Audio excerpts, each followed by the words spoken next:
Welcome to the Woodrow Wilson Center. My name is Jennifer Turner, and I direct the China Environment Forum here at the Wilson Center. Been around here for almost 25 years, putting on meetings about U.S.-China climate, energy, and water. And today happens to be a food and climate talk. It's part of our Cool Agriculture project, where we've been digging deep into the greenhouse gas emissions in U.S. and China in the agricultural food system, the agri-food system. And today we're putting food waste on the climate action table in the US and China, the name of our talk. It was inspired by, well, that in December at the climate talks, the COP28, that there was 159 countries signed on to a declaration about food and climate. It's been a topic that's been discussed for a number of years at the global climate talks, but this is the first time it really reached the high level. And countries are now who sign on are committed to incorporating food and agriculture into their climate action plans. In case you didn't know, fun fact, agricultural systems generate 31% of the world's greenhouse gas emissions. And in the declaration, one notable low-hanging fruit that we're going to talk about today is the reducing the substantial methane emissions of food waste. So US and China are world food superpowers, and we're sadly also leaders on food waste and loss. So today, I've got four panelists who know a lot more than I do about food waste. So I'm going to scurry on into getting them to talk. We're going to start off with Dana Gunders, who's executive director at ReFed. It's a national nonprofit working to catalyze the food system toward evidence-based action to stop wasting food. She's a national expert on food waste and was one of the first to bring to light just how much, I believe, Americans, or maybe even the world, was wasting in terms of the food that we don't eat. She's going to start us off giving us a snapshot of the food waste footprint in the United States and some of the policies that are being put out there to try to rein it in. And then we're going to go straight in. The second speaker is Pete Pearson. He's senior director he's a senior director at WWF and the Global Initiative Lead of Food Loss and Waste Program at WWF. He's going to talk about an exciting new U.S. Food Waste Pact that WWF has launched with ReFed. It's a national voluntary agreement establishing pre-competitive food company collaboration to reduce food waste. It's linked to an earlier pilot for a number of years on the Pacific Coast, so he'll tell you stories about that. So we're very solutions oriented in our conversation today. And then we have Chuanbing Zhou, who's a research professor at the Research Center for Eco-Environmental Science. He's going to kind of mirror what Dana did and talk about food waste challenge, what's the scope of the problem in China and what are some, not just top-down actions, but innovations in cities. And I think in both the US and China, restaurants are one of the major sources of food waste. And so we're going to the restaurants with Shiyang Li, who is the general manager of Rare China Center for Behavior. She actually helps open up this organization in 2008. It's got a US headquarters, I believe. And she's going to share stories of a program that she's managing on an innovative behavioral-centered approach to reduce food waste in small and medium restaurants in China around the country. And in this project, she works with WWF China, so that you can see there's a lot of synergy in the organizations in this space. Thank you for all of you who've tuned in already. I think we got more that are going to be coming in. You can submit questions in the Q&A at any time. And I'm just going to pass the microphone on over to Dana, the virtual microphone, and she'll share her slides. And each speaker will talk for about 8 to 10 minutes, and then we'll take Q&A, but don't hesitate to put your questions in early as they pop into your head. And I'd like to ask the rest of the speakers to mute yourselves when Dana's talking. I think you already are. You got it, Dana? Got it. Thank you so much. Let's see. All right. Can you see my screen now? I can indeed. Super. Well, thank you so much for having me. My name's Dana Gunders. I'm, as Jennifer mentioned, the executive director here at ReFed. ReFed is a national nonprofit entirely dedicated to reducing the amount of food that goes to waste around the country in the US. And we really focus on doing that through providing data and insights on the topic, through bringing more capital into the space by working with investors and foundations, and public funding, by helping businesses accomplish their goals and find solutions that are best for them. And then also through collective impact, where we really act as a hub and connector in the space. Um, we host a network. We also host an annual summit on the issue that will be in Baltimore this year in June. Um, so a little bit about the problem. Ooh, you know what? I am gonna take 1 second to just reload here to make sure um, we have those global slides we Oh, no talked worries. No about worries. back in. There we go. Okay, sorry about that, No everyone. worries. Um, all right. Can you see my screen now? I can Great. see it says food waste challenge. Yep. Super. All right. So just a little at the biggest level, here we are, and we are looking ahead towards a future in 2050 where we estimate about, or the UN has estimated we will need about 50% more food than we had in 2010, given growing populations and changing dietary preferences. At the same time, a new study out of Stanford recently was showing that agricultural productivity has decreased about 21% already, due to the effects of climate change. So the question is, where will the food come from? Right? Where will all this food come from? And we see a huge opportunity to make the best use of our land, make the best use of our resources by first using all of the food that we already produce. Around the world, about 1/3 of all food is never eaten. That's about $1 trillion worth, and it represents 8%, some people have estimated 10% of all global greenhouse gas emissions. Interesting because it's we're talking about the US and China on this call, but if food loss and waste were a country, its greenhouse gas footprint would be number 3 after China and the US. Here in the US, similar numbers, we estimate about 38% of the food supply goes uneaten, worth $473 billion. And of course, this is happening all while there is significant food insecurity within the US population. That uneaten food represents about 6% of US greenhouse gas emissions, or equivalent to about 83 million cars. And it's not always obvious why this is a climate problem or really can be a climate solution. And there are really 3 main reasons. The first is that when food goes to landfills, it emits methane. In fact, just a couple months ago, the EPA released a paper estimating that about 59% of the methane emissions from landfills are coming from food in those landfills. And landfills are the 3rd largest source of methane in the US. So the first is, if we don't throw that food in landfills, we can avoid that methane. The second is that it takes a huge amount of resources to grow, harvest, cool, transport, cook, store food, and get it to our tables. And so when we don't eat that food, all of that goes to waste, as does the footprint of that food. And the third is that even today, one of the biggest pressures on land use conversion, this is happening in the US, in the North Plains, as well as around the world. One of the biggest pressures to convert land from its native ecosystem to something else is to convert it to agriculture. And so by using the food we have, we can reduce that overall demand and some of the pressures leading to land use change.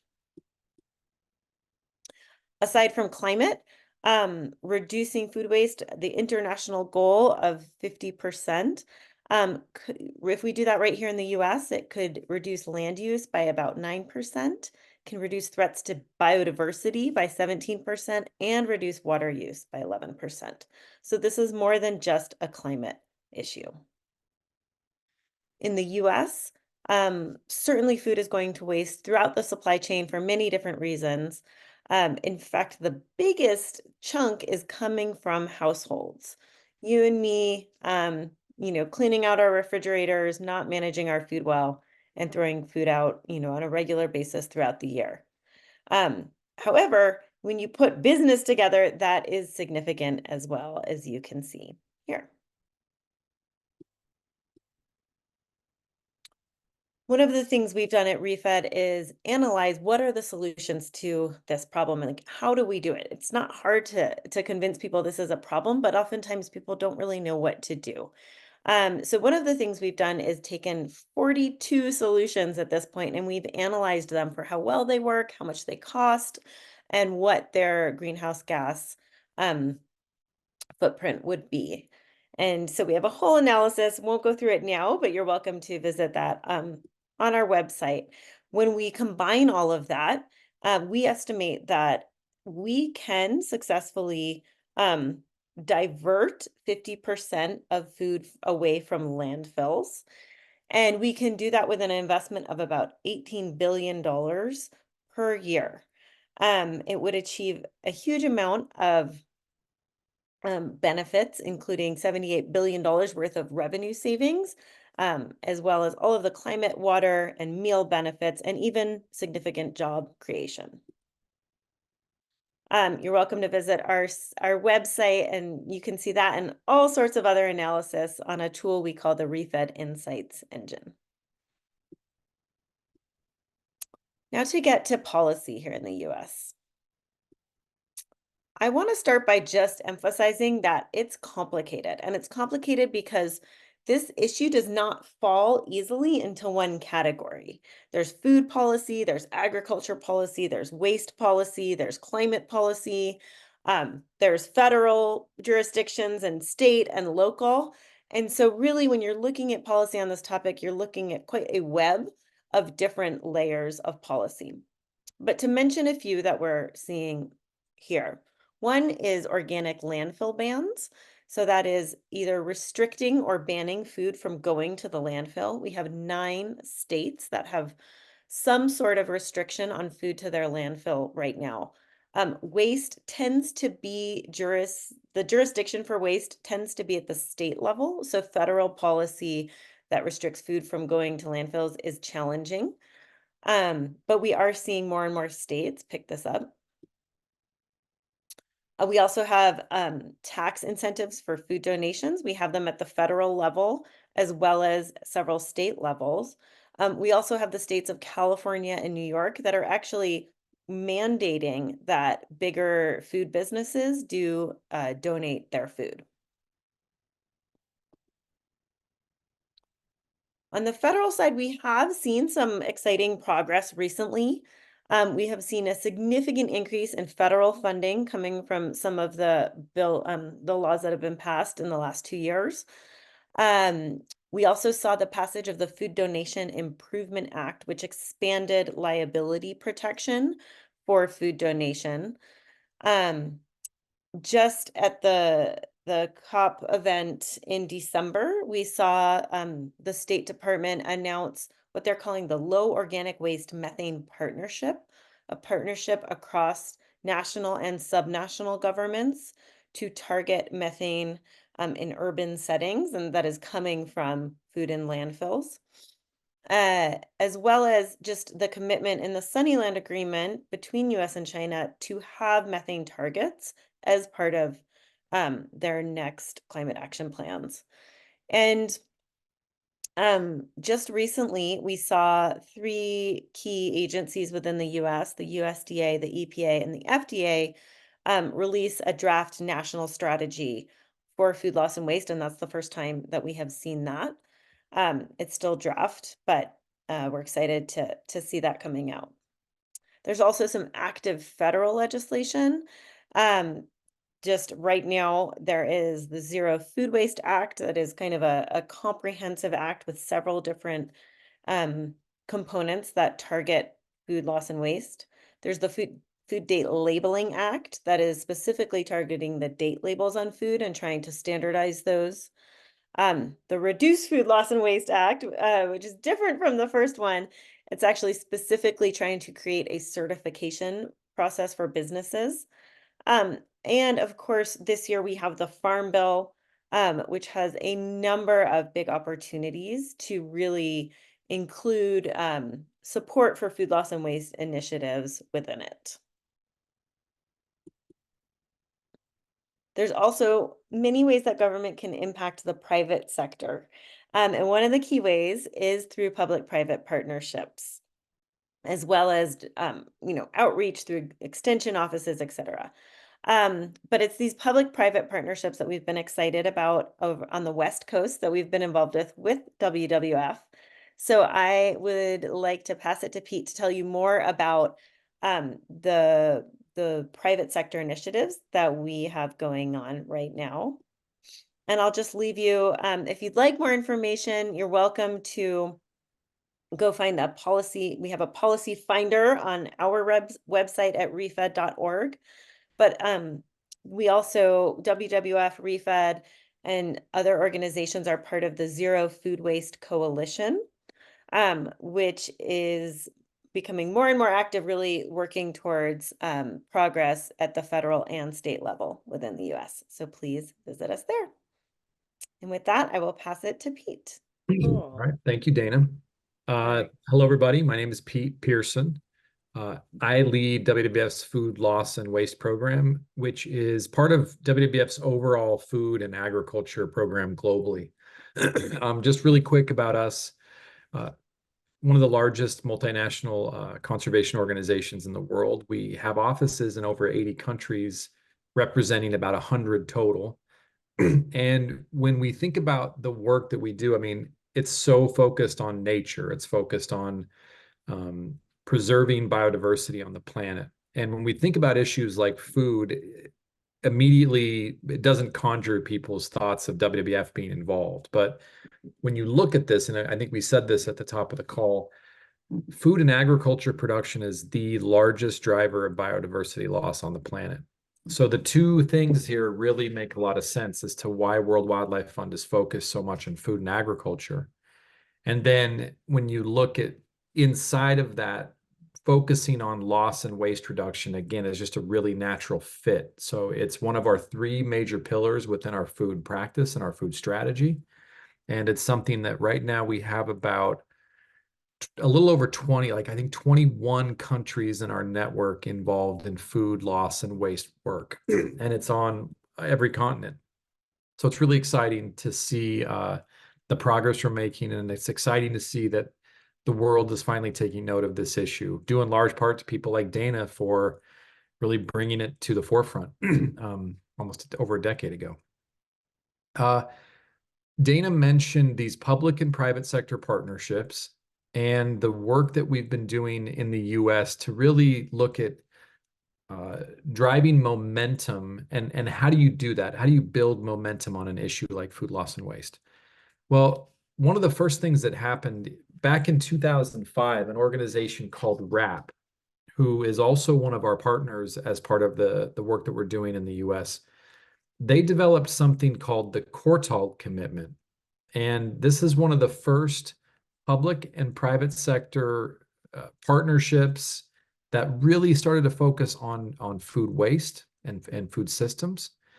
What they did back in 2005 is they got a core set of businesses to agree to be part of an action plan. And as part of that action plan, they required groups or highly encouraged groups, businesses, to measure progress against a reduction goal.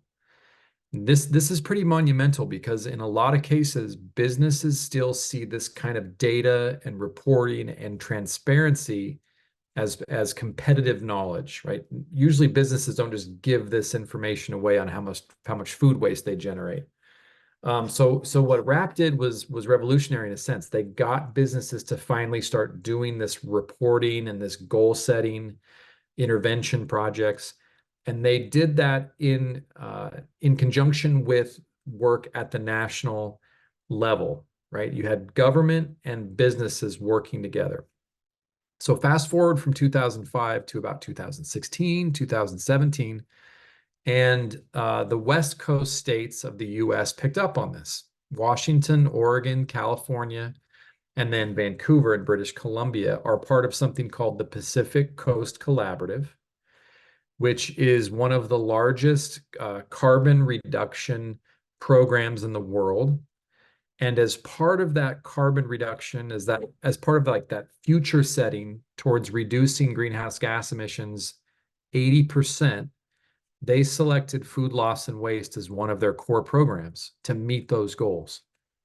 And so what this did is it set in motion, one, governments setting goals and targets around food waste reduction as part of climate goals, which again, very unique. Not a lot of governments do this. Not a lot of you haven't even recognized that it's part of a climate agenda. And they set a goal that they're trying to measure and actually trying to reduce. So Oregon, Washington, California, and the major cities within those states set a 50% reduction target. And groups like World Wildlife Fund, like ReFed, we became resource partners to help those states and cities try to do that. And that's when we formed the Pacific Coast Food Waste Commitment. As part of that, we started to bring in not only WRAP, WWF, ReFed, but we have a lead consultant who helps us facilitate this whole program, Cascadia. So it's a core group of resource partners that do this work. But more importantly, we've started to build out this network of businesses who are really interested in helping us achieve this 50% reduction target. They include some of the largest retailers. That's really where we started our recruiting efforts, was with retail companies. 3 of the largest in the country in Albertsons, Kroger, and Walmart joined. And then we have some other regional retailers that joined. And soon after, the momentum kept growing. Groups like Sodexo, Aramark, Compass. We now have fruit and vegetable companies that are joining. I will say too, this was all done during COVID. So extremely big bump in the road that we have, but we kept this work going, and we kept a commitment around seeing businesses join this working group. Now, what this did, when you have such a large economy like California, Oregon, and Washington, and when you have the West Coast do this, it really sets in motion a strong model, something that we can all use and model from. And this eventually led to what we're now calling the U.S. Food Waste Pact. And let me talk real briefly before I get into that about some of the things that the Pacific Coast Food Waste Commitment does. Apologies. One, we have the measurement piece. So all of these businesses are reporting pre-competitive data actually through the ReFed Insights engine, and they're reporting annually on how much food waste reduction, but they're also engaged in what we're calling intervention projects. And there's a whole set of intervention projects and business cases that you can see on the Pacific Coast Food Waste Commitment website. So I'd encourage everybody to go out and take a look at the work we've been doing. It's pretty great, and it also really talks about tangible things that businesses and regions can do to reduce food waste within certain sectors. So again, with this model of the Pacific Coast Food Waste Commitment, it became really a stepping stone to then creating this U.S. Food Waste Pact. We're only a couple months into it, but it's going to follow roughly the same kind of format. We are going to recruit businesses into the pact. This is not new as like setting commitments or setting business goals and objectives, but what is new, I think what is fundamental to this and why it's different, is we're asking businesses for data, and we're asking them to be part of pre-competitive reporting and a higher level of transparency in terms of data. That is what I think is the missing element to a lot of these efforts globally. When you start to incorporate that measurement, when you use really amazing tools like the ReFed Insights engine, it starts to really turn the momentum in a positive direction, and it comes back to the old adage, you can't achieve what you don't measure. And so that's a big part of the pact in addition to having these intervention projects and these great business cases and analysis for movement. So I think I'm about out of time. I'll leave it at that and turn it over to the next speaker. Thank you very much. Thank you. You're even under time, which is good. Well, I'm gonna ask, just so you know, in the Q&A, you could take your slides down. I'm gonna Okay. ask you to maybe give some examples of, like you mentioned about the kind of the interventions that companies were doing. And Yeah. you do have a minute. Is it, can you give me one example of an intervention while Tron Beam puts his slides up? Yeah, yeah. So one of the interventions I loved was this.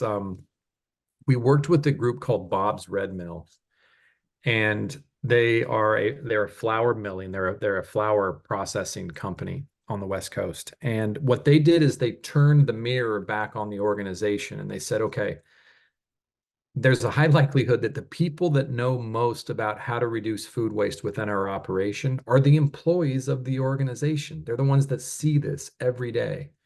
And so when they turned the mirror on the organization and they started to involve their employees and they started asking employees for what solutions they see and what observations do they have, they actually gamified it. They turned it into a game as to who had the best ideas and who could, find these food waste reduction opportunities. It was amazing. I think within just a couple months, they saw a 60 and upwards of 70% reduction of flour waste on some of the operations and some of the processes. And it 70%? was just by heightening awareness within their employees and like elevating the issue that I mean, I think this gets to a real important point. Waste is something that most of us just don't see. Mhm. We don't see it because we're so conditioned um, in our ways that we don't see what's right in front of us sometimes. And so I think the Bob's Red Mill example was a great one because the employees and the people in the operations had all the answers. They just needed to have that elevation of awareness. I buy their stuff all the time, so I was like, I mean, they always seem like they're a good corporate responsibility kind of group. But yeah, this is exciting. All right, thank you for that. I love stories. I'll be asking for more. All right, Trumping, tell us your story, and also want to remind the audience members you can start asking questions anytime in the little box, the Q&A box down at the bottom. Okay, Okay, thank you, Trumping, it's all Jennifer. yours. Yeah, thank you, Jennifer. And it's amazing presentation by PT and Diana. But my topic is a little bit different from theirs because my major was focused on how we treat and managing the food waste after it has been generated. So the topic I want to share today is the achievements, challenges, and strategies of food waste management in China. Okay. And as you may know that in 2021, there is exciting news that the Chinese government and the United States have come up with a Glasgow Declaration on the strengthened climate action. And one of the key purpose of this declaration is about the methane controlling and mitigating. And there is a report that finds that both in China and the United States, the food waste is a large generation source of methane in these two countries. And this is why we have this webinar today, and we putting the food waste management and the climate action together. So this is the story I want to share today. The first is the history of food waste management in China.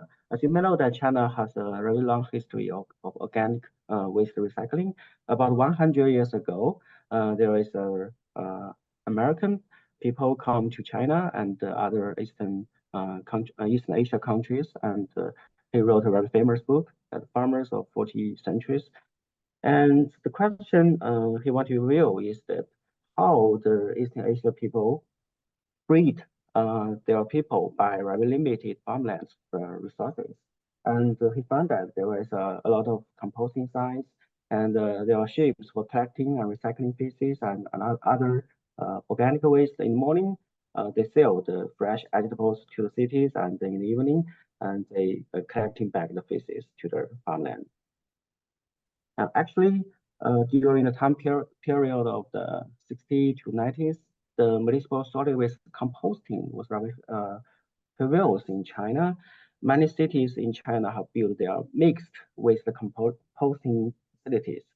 The reason why during that period composting is very easy to do in China is because the mixed municipal solid waste contains less complex composition of waste. For example, in many cases, the food waste plus the coal ashes, the fraction equals to 45% to 90%. So this is materials is very easy for them to do composting. And the reason for this waste fraction is because during that time period, in China, there was a lot of secondary materials that can be recycled. You can see the chat on the right side, including the rubbles, plastics, and waste glasses, and a lot of stuff can be recycled. But in recent years, the situation has changed. You can see this chart. There is a shift of food waste fractions in post-recycled municipal solid waste. That is the enterprises that collect the mixed waste. We can find that the total amount of municipal solid waste generation was about 200 million tons per year, and it has been increased 8 times in the past 40 years. And the food waste, the paper, and the plastic waste were the main components. And we can find that the food waste fraction was remains about a half, and the food waste fraction have peaked around 2010, but the paper and plastic waste was keeping increase. And we have done a lot of efforts to put the safe and sanitary treatment and disposal of municipal solid waste in China. And one of the main reasons for we built these facilities is for tackling the food waste pollutions. So during the last 40 years, the mixed management rate of municipal solid waste dropped from almost 100% to less than 1%. The landfilling rate dropped from 90% to 22%. And we can see that there is a very sharp increase of incineration rate. It has increased from 1% in 2001 to 70%. So this is the food waste management in history. And there is a lot of source of food waste generation in China. According to national technical standard, that is science for classification of municipal solid waste, we defined the food waste into 3 main categories. One is the household food waste, another is restaurant food waste, and the third is the market food waste. And we have focused on these 3 different types of waste. So we have different policies and different facilities. So this is a case of the Beijing city, and we started the collection, treatment, and fate of food waste in this city. And a lot of, food waste generated from restaurants, canteens, and household communities and markets. And for the Beijing case, we can see that about 40% of the food waste was digestion, and 16% of food waste was composting, and there is another 40% of food waste has been sent to the disposal facilities such as incineration sites and the landfilling sites. It's caused a huge waste of organic resources. And there is also a lot of laws and policies. For example, in 2010, because of the concerns of the food security problems in China, and we have completed the restaurant food waste treatment pilot cities. There was more than 100 cities joined this program. And in 2017, there was a pilot cities for municipal solid waste source separation, and the food waste source separation is a key issue of this program. And also we have zero waste pilot cities in recent 3 years. And in the last year, Chinese government have passed the anti-food waste law, and it's also a very important law in China. So along with the new policies and the requirements of the central government, the local government have built a lot of facilities for food waste treatment. In total, the food waste treatment capacity is around 100 kilotons per day. but it's just a very low estimation of the capacity. And there is also a lot of practice from communities. You can see the pictures here. There is more than 100 communities done the decentralized composting and a lot urban agriculture. And there are also cases to do the black soldier and then composting in the community scale. This is a very successful case in the headquarters of Wanke company. So we have done the greenhouse gas emissions monitoring and assessment. For example, we are monitoring the carbon emissions in the community scale, and we found that if we do composting at the community scale, it can receive around 400 kilograms carbon dioxide equivalent per tons of organic waste. And we also have researches on more than 20 cases in China, investigated the organic waste treatment facilities, and we examined that all of the food waste recycling technologies and facilities have a benefit of carbon reductions. And we have participants to draft the technical standards of the greenhouse gas emissions accounting, of the digestion, composting, and a lot of cases. So the challenges and the prospects. So first, there is also increasing amount of food waste in China that need to be treated. Second, the high value recycling of food waste technologies was required. And third is a long-term financial mechanism for food waste collection and the treatment facilities is required to be established. And fourth is cooperation between China and the United States. There is a lot of topics that we can discuss and communicate together. The last slide is about the picture I have taken more than 10 years ago. This case is in the United States. It's a very inspiring case. It's in Columbus, Ohio State.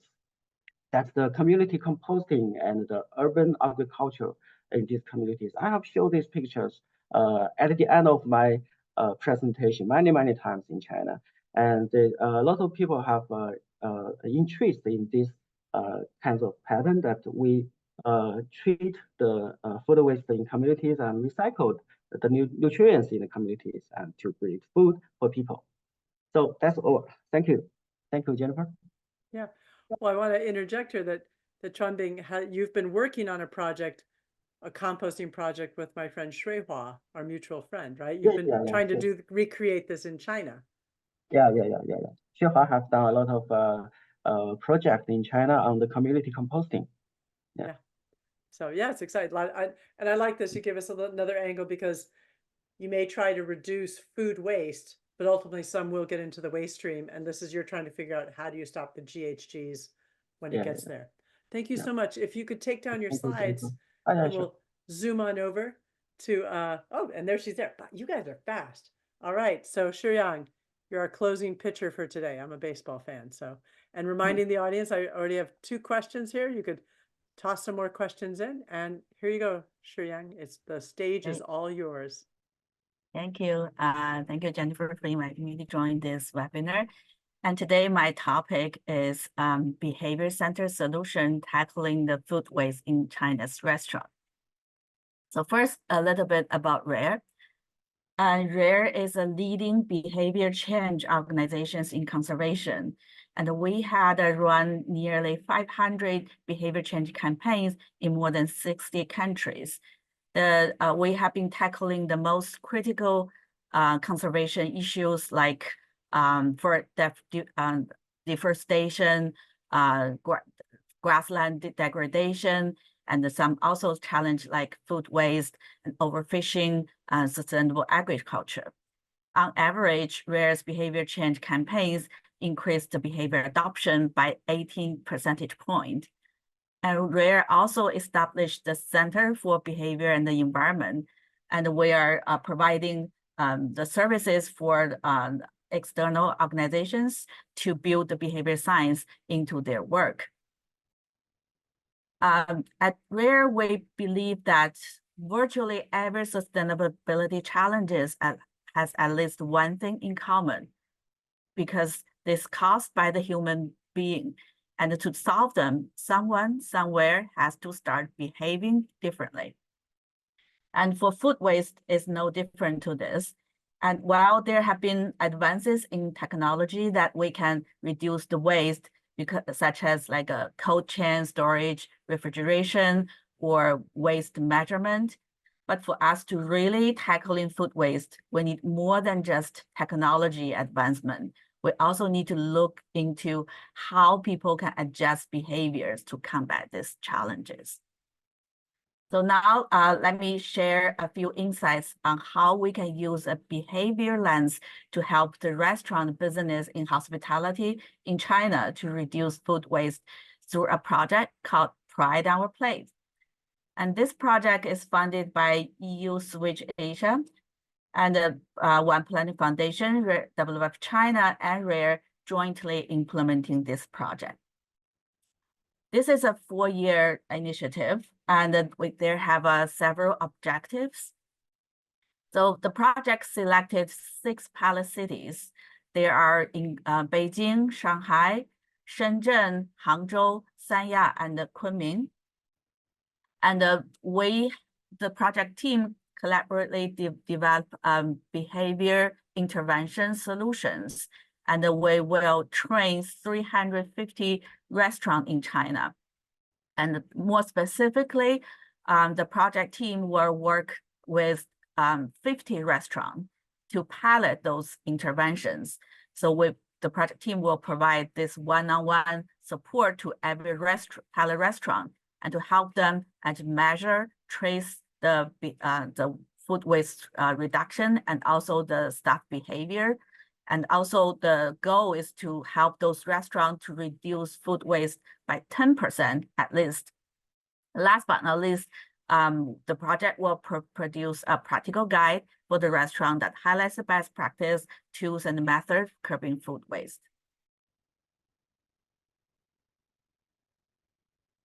So at RARE, we had a unique methodology to develop behavior intervention. It's called behavior-centered design.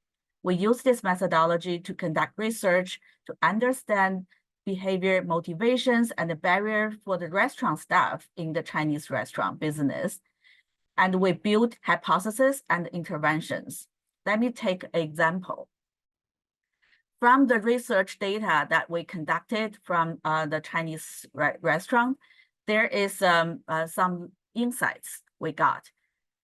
We find that, which is quite similar from what Pete just shared, in the Chinese restaurant, staff are very supportive of food waste reduction in general, but very often they don't know what to do exactly, because in the Chinese restaurant, they have many different positions.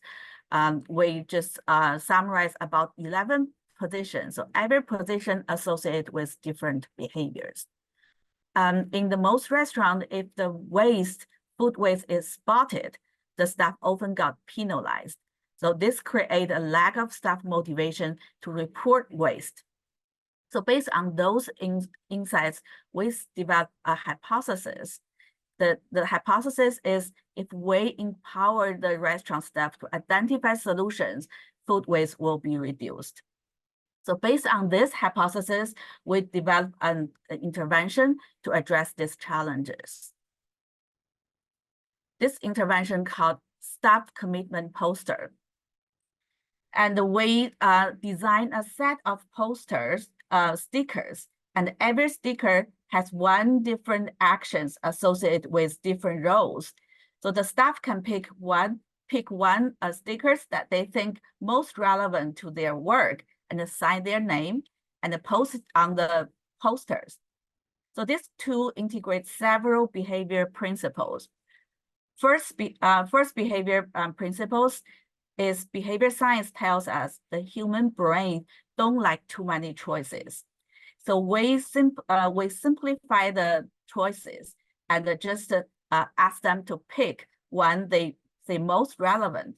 And so this is this helped them to start this behavior reduce actions to begin with.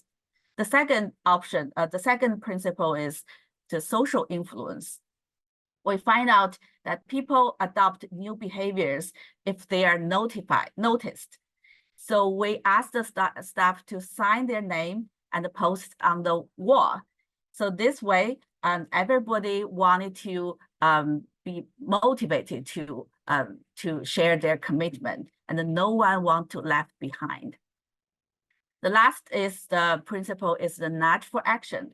So it's easy to start a behavior, but it's more critical for the behavior to last. So we asked the restaurant staff to post this poster on the working space, so where staff can look at them every day, and they can also adding to this poster by sharing the photos or even drawings on this poster, so everybody see what others doing. So this can not only remind staff to do, and also can inspire the more actions for the restaurant staffs. So this is only one of the toolbox that we have developed. We also developed a dozen more tools, and here is just a few examples. The first is a mini app that for the cell phone for the restaurant staff to monitor their kitchen waste every day. And there's also a practical guide and a zero waste cookbook. This also can be downloaded by scanning this QR code. When we also, for example, develop a zero waste menu to help the restaurant to optimize their current menu design to prevent the waste from the very beginning. Another interesting example is we designed a game for the staff training. This is a card game called Kill the Wolf. And this game is very popular among the young people in China. But we designed a first Kill the Wolf game customized for the restaurant staff, and which assigns a superpower for each kitchen positions, and so make the restaurant staff feel proud of their work. After we design all those tools, and then we're now at this exciting phase for inspiring actions. Let me take an example of our pilot restaurant. This pilot restaurant called Yunnan Dao Rice Noodle Restaurant. And this rice noodle is about over 100 years history, and it was listed as a intangible cultural heritage for the Kunming city. As you can see that the restaurant staff are most in their 20s, so they really like the card game that we designed. So during their shift, they will just get together and play this game, and they come up with a lot of interactive, creative ideas about how they can reduce food waste. And for example, as you also can see the photo in the right up, so the ball of the noodle is generally very large to attract the customers, but the portion is too big for the customer, mostly for the women and the children. So the staff come up with a good idea is they reduce the rice noodle portion by 20 grams, but they also offering free refill for those who wants more rice noodle after they finish. So this way, everybody is satisfied, and also the food waste is reduced. Let's see how the results show up about this after 10 weeks pilot. After 10 weeks, we are very pleased to see that the food waste per person reduced by 16%, which means that the restaurant could reduce saving 9.7 tons of food per year.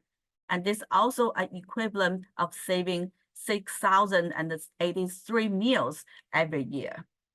So this is just one example, and we're currently working with many more restaurants in China to help them adopt those behavior change. For those, if you are interested in learning more about our work, visit our website, behavior.rare.org, And also, I will encourage you to subscribe to the Behavior Beat newsletter, which you can also get additional tools and the case studies from our work. And also welcome to shoot me an email if you wanted to learn more about our work in China. Thank you. Thank you so much. You guys are awesome. If you could take down your slides, then we get our nice gallery of all the speakers here. You guys are great. We have so many stories. Where to start? I want to make sure that, because Dana was the first one, the first speakers, I was like, I've been forgotten.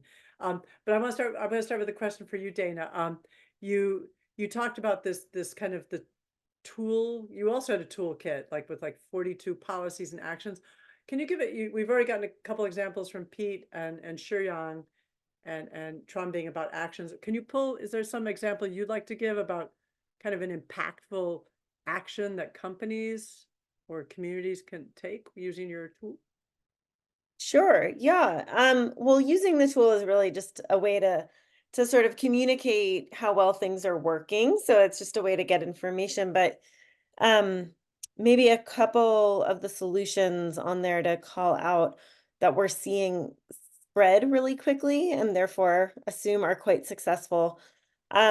One example is markdown alert applications. So these are apps on your phone that a restaurant or a grocery store can use right before they throw something away.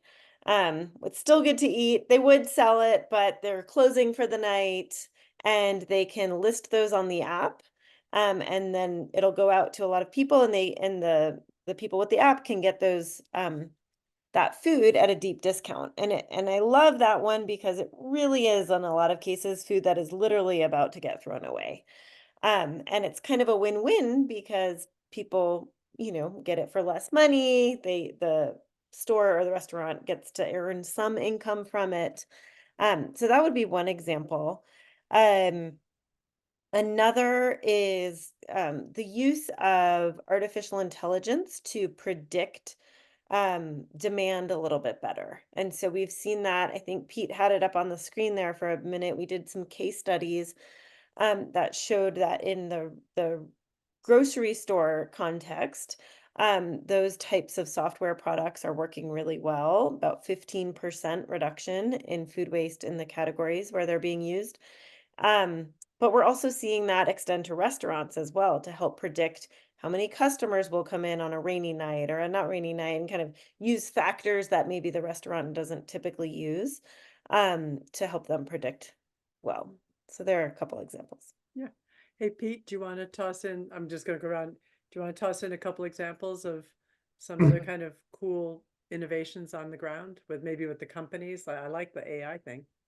Yeah, the AI, that was a really great one. I mean, it basically said, let's take the inventory management, the ordering out of the hands of people and pieces of paper every day, and let's automate it. Let's get automation involved.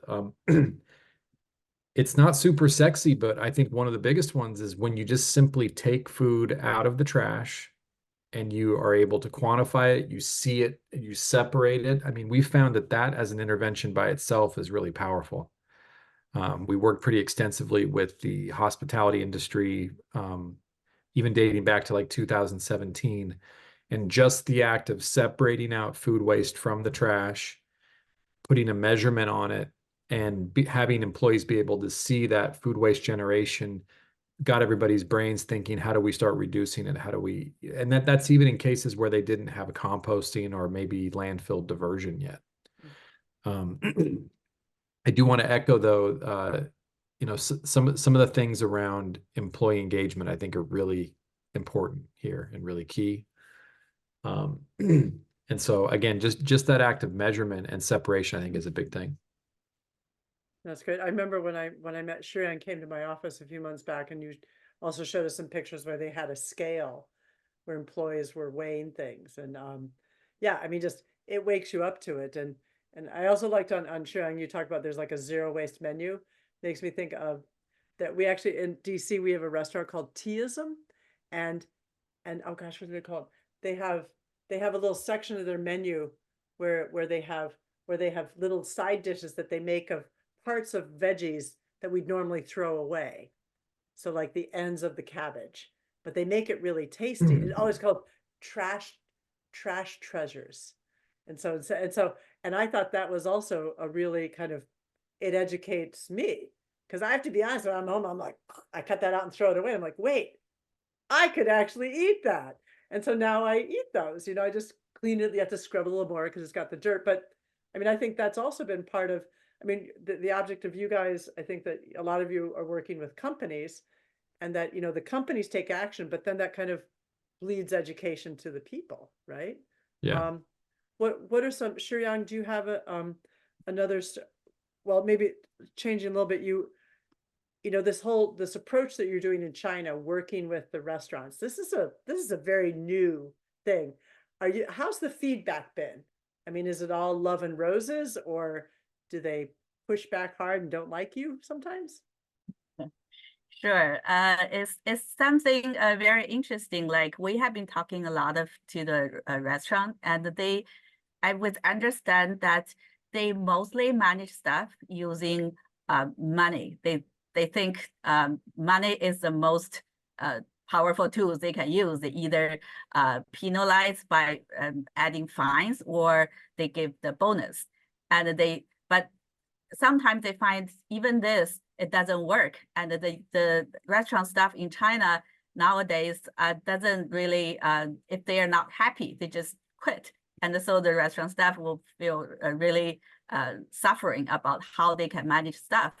And with our approach, because we trying to help a restaurant, the owner understand how, if you really wanted people to change their behavior, you need to tackle their emotion, their heart, and you need to help them understand why they're doing this, and also reduce the barrier that they're doing for their work. You cannot just, oh, you do this, but that doesn't happen like magically. So using our tools, they started to feel like the staff really excited about this issue. But before that, the food waste probably not the top priority for those restaurant staff. But after they using these tools, they find out that this restaurant staff not only very creative in reducing food waste, but they're also like reducing all the other like energy saving, and they use the water more efficiently. So they started to see a lot of side effect, and they feel like this approach can really help the restaurant to improve their the business and operation, in addition to their regular management measurement. Yeah.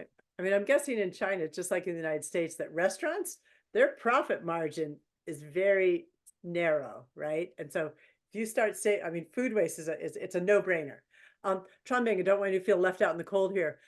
On one of your slides, you had noticed, you mentioned briefly that the Vanke company, it's a big real estate company in China, and they've actually been kind of a leader in China in supporting, NGOs and other organizations to do food waste. Are they like the only leader, or do you have other companies that are food waste leaders in China? For the community composting, I think Vanke is the leader in China. They raise up a lot of community composting projects in China, more than 100. I think the reason why they do this is they have they want to establish a high-level real estate project in China. So they practiced around 10 years before, and they want to explore. They found some new approaches to tackling the waste reduction and the waste recycling problems in the community scale. So, and also the leader of Vanke company, Wang Shi, is also very amazing people that who want to do something different from other companies. Probably is the reason. Yeah. Well, I know too that Vanke supported. We've had him on recently. He's a global fellow here at the Wilson Center, Ma Jun. He heads an NGO called IPE, and he kind of rose to fame as an NGO person where they started making pollution maps. So it was like water, air pollution, and then Vanke approached them and said, "Can you map waste sorting?" And and so they started building a map. And so it goes back to, I think it was like, I think both Pete and Dana said, if you don't measure it, you can't, but it become a resource helping governments to know about like where the needs were for waste sorting. I know this is at the other end, but it is part of the story of food waste that if, you have to take care of it if it does actually if it makes it to the end disposal, like put it in a safe place. Yeah. Actually, I still have a phone call with Marjun yesterday, Oh yeah? and he introduced the program. He has completed it to me. That's a national map of the waste source sorting. Their result was the data was collected from the normal people. They open the garbage bin and take picture, and then upload the picture to the system, and they have I don't know how they judge it. For example, they have AI or something like that. I don't know, but they can come up with a result that the community do the source separation good or not, and then they upscaling all the community scale data together, and they can find the whole city's waste classification level. So I think this program is interesting and great. Yeah, yes. It doesn't all just have to be top down. Well, maybe Pete, maybe come back to you. I'm going to ask for one more example. Is well, you're going to take this nationally, right? So you did all this work on the Pacific Coast. What's the next step, Pete? Like, what is this? You guys, Well, how are you? I think first and foremost, and this is important for countries, governments, for regions, not just the United States. The work that we're doing with the Food Waste Pact is anchored in the great work that Dana and team have done with the Insights engine. And so when you have a database and you have a really smart way of thinking about information systems and how you're going to manage data, I think that's really key. And it should be a fundamental investment for any government or any region that really wants to tackle this issue. Some other things, I think in all of this, you look at how a business does its operation. I don't think the customer escapes having to change in all this. And we've noticed this, especially in the hospitality industry. We've got to reset expectations around food service and around how people think about things like events, like weddings, like think of the last conference you went to and you had food service everywhere, right? So many of these things are, again, they're conditioned, they're ingrained behavior. And a lot of the companies, they're just responsive to that because they don't know any different. But when you set out a table of 600 people, do you need bread and butter at every single table? And then half the tables don't show up. Like the way that we do food service and the way that we think about these things, you've got to start redesigning them. And once you start focusing on redesigning it with waste reduction being a key performance indicator or something that you're actually measuring yourself against, then you start seeing it, right? The problem is, again, you don't see that because we're all just conditioned to behave a certain way. But at some point, customers, like the things that we expect, have to change. And that all you can eat buffet, it's a classic example. Like it's got to change, it's got to evolve, it's got to be different. And everybody's trying to figure this out in a way that doesn't impact people's vacations or ultimate satisfaction. And it can be done. All these things can be adjusted.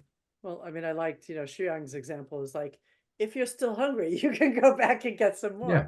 But yeah, but in terms of like you and Dana, your organizations for the national pact, that are you reaching out to other industries to kind of help be your leaders in this space, or Dana, please feel free to chime in too, but I think we're going to anchor this in grocery retail. Okay, grocery So retail. we want to get the retailers really ramped up and involved. I think next is hospitality. So the hotel chains, the way that you do events and events planning, that's going to be a big focus for the next year. Probably going to look at how this is happening in places like China, though. When you look at restaurants, it's such a decentralized industry, right? I mean, even the biggest restaurant chains in the United States, they're only probably a couple percentages, if that, of the total market share. And so you've got to figure out a way of getting everybody to try to, like, this has to be a communal kind of effort to get everybody on board in a way that you can't just pick out 4 or 5 and they're all going to get it done. And that's the majority of the market share. It's so decentralized. So it's going to be a challenge. Yeah, which is why the kind of stuff that Rare is doing in China is, I mean, here, Shuyang, how are you going to, I mean, yay, you've done it in these restaurants, and I've lived in 3 of those cities that you listed too. So just for, for information, how do you scale this up? Yeah, that's a great question. I mean, you have a lot of energy, but there's a lot of restaurants in China. Yeah, definitely. Well, so right now we're at the pilot phase, and so we're actively interact with the pilot. So during the pilot phase, we deliberately select the restaurant with different type, and some restaurant with buffet, and some other restaurant with different cuisine style. So we wanted to be get data from representative of Chinese hospitality industry. And also during the whole project, we partner with this national association. For example, we partner with the China Hospitality Association, and in each of those pilot cities, we work with the local key partners who has a massive network with the restaurant to engage them from the very beginning. And so after this project's end, we'll continue to summarize this case study and share those curriculum with the key stakeholders and with this China Hospitality Association and other key partners. And we'll continue to expand this program and getting this program's impact even bigger. Yeah, well, it comes to mind too that actually, the environmental authoritarianism in China, the hammer's coming down on, wanting the country to reach their carbon neutral goals, and every sector is going to be responsible. So I can imagine that there's probably very soon, as word gets out, you're going to get more of these hospitality associations pounding on your door like, I gotta show I do things. We got a whole bunch of questions that came in. Dana, there's a question down there from Stephanie Miller that says, Dana, can you comment on the percentage of food waste attributed to homes? 48.2%. I thought this figure was 40% a couple of years ago. If it's increased, why is that? Great question. And I just I can't help myself but comment on this. How do you get to restaurants thing first? Because Okay. Oh yeah. we're partnering with a company called Toast here that is one of the restaurants that helps, do online ordering and delivery and some menu management, things like that. And I think the conversion to being able to order online actually creates a whole new network that wasn't there to get to some of those independent restaurants. So just another thought. The household number, it did go up from some of our previous estimates. Part of that was just a kind of a methodological change that we made in our model. We did also see retail go down. And so, yeah, I'm not sure that it's really that households are actually wasting a lot more. In fact, in our newest estimates, the household estimate has come down a little bit, not by percent, but by absolute numbers. So actually, it looks like we've sort of reached peak waste, as we'll call it, and we are a couple percent lower than that peak, not nearly close to the 50% reduction goals that are out there, but it does seem like the curve is starting to bend. Nevertheless, households are the biggest, whether it's 40 or 48%. We can't really make fundamental, like actual huge progress without including people in their homes paying attention to this as well. Thank you for that. Pete, there's some of the last question here that said that we've talked a lot today about kind of waste prevention, but was wondering, I think referring to like the WWF and Refed, how much do you guys do at the other end, like what Chuanbing was talking about in terms of the sorting and making sure that the waste, like that it gets to composting? Is that part of your work, or is that, I mean, I would say it is part of our work more now as the policy part that Dana had mentioned, the Zero Food Waste Coalition.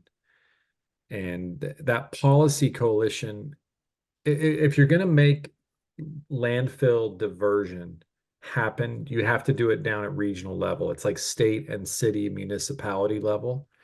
And so the toolkits and the things that we've developed are now trying to move into that state policy advocacy realm. And that's where you're going to see actual things happen there. So, but it's important. It's critical. You got to get it out of the trash. Yeah. Oh, someone also, Lisa Mullins kind of flagged another area that I don't think you mentioned specifically, assisted living facilities.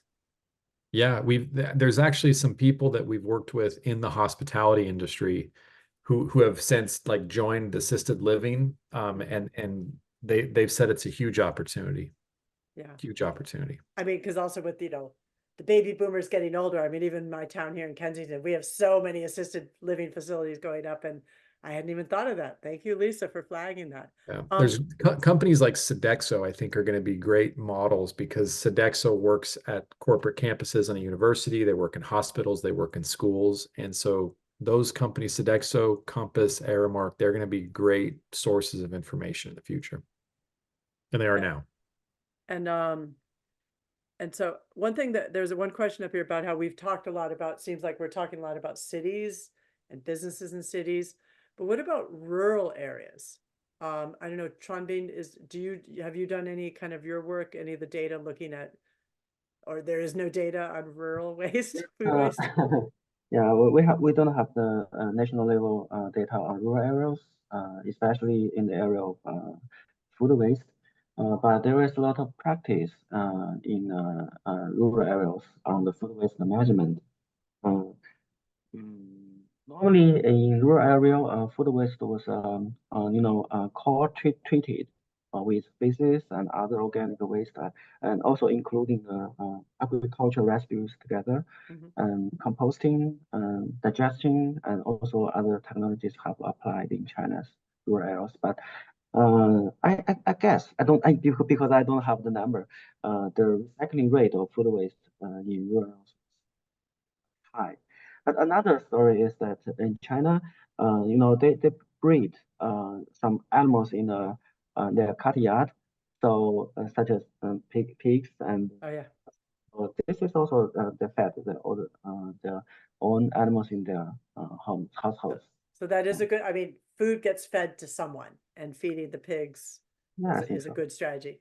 Dana, anything but with refed, have you guys, I mean, because a lot of, California's got a lot of rural areas, is the food waste, are you guys going upstream to the ag sector, or just food waste in rural America? Is that something you guys are targeting? We don't really distinguish necessarily, and some of the solutions are similar, right? Educating consumers, looking at how products are packaged and what that means for their use, looking at the way businesses operate, and then some are different.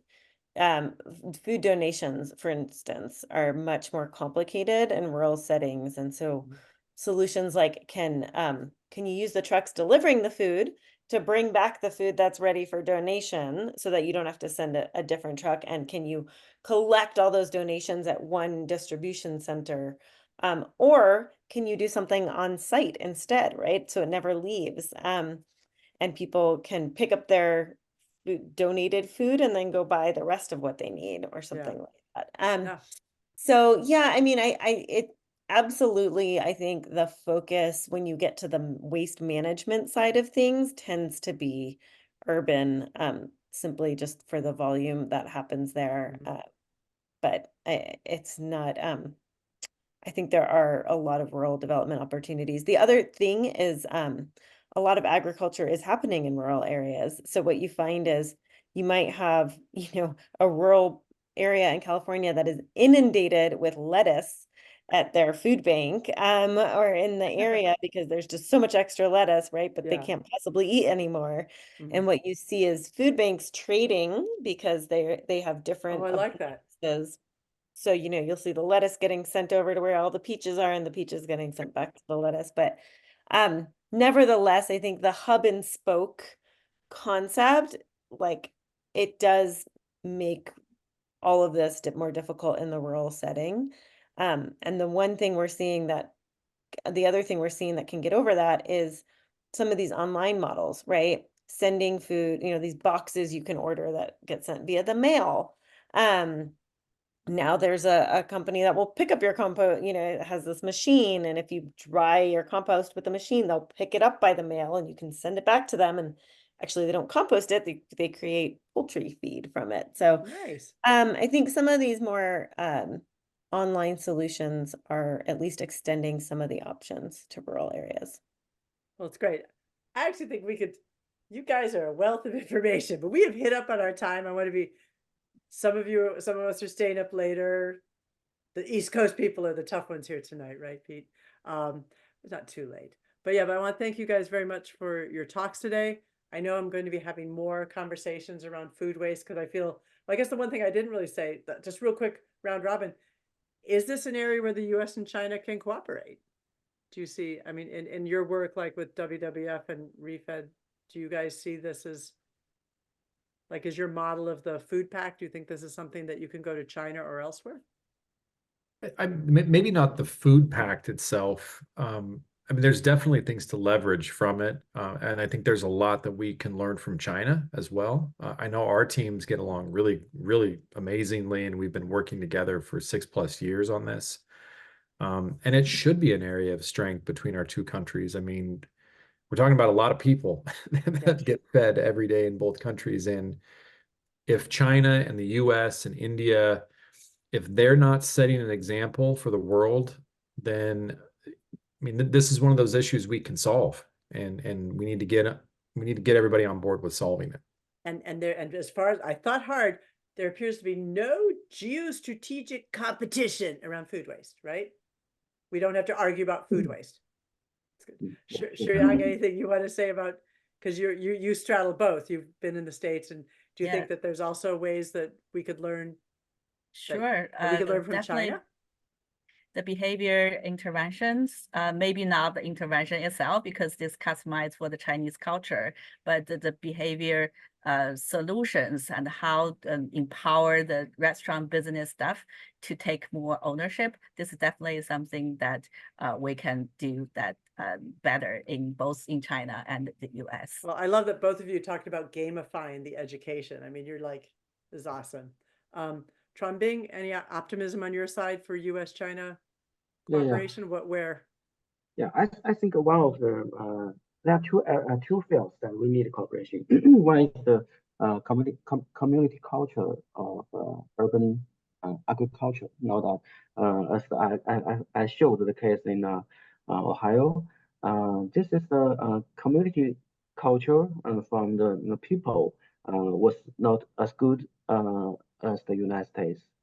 I mean, in China, people are always busy, and they didn't have the time and space to do the urban agriculture. But urban agriculture is a very good culture and also a way to solve the food waste at the community scale. And I think the second field is about the methane mitigation. The Chinese government and the United States government have come up with a declaration, and both the two countries have plans to mitigation methane emissions. So food waste is a very good field to cooperate together. As you just mentioned, there is no competition in this area, Yeah, so no competition. we can cooperate, to improve our facilities, improve our technologies to lessen the methane emission. Right. Dana, you were first. You have the final word. Oh boy. You got things to practice. Well, I've already, yes, I thought I need to learn about this restaurant campaign to see how we can get spread the word here. No, I think, there's so many ways to learn from each other. And I think just the fact that China has, the capacity to do things a little bit differently and not get hung up sometimes in the way that we do here in the US, I think that provides opportunity to take some of those success stories and talk about them here before we're able to necessarily do them. So I think that's what I get excited about. Well, good. Well, thank you so much. I want to thank the audience for your great questions and tuning in. Didn't know at the beginning, but if you Google Cool Agriculture Wilson Center, you get to our webpage with a lot of this webinar will be on it eventually, but also we have a new report called Cultivating US and Chinese Climate Leadership on Food and Agriculture. It just came out. It's all bright and shiny, lots of infographics, many food puns, so be aware. I want to thank you all, and I'm going to keep in touch with all four of you because I think that I'll pull you back in different ways, but applaud you all for what you're doing, and good night here and good morning in China.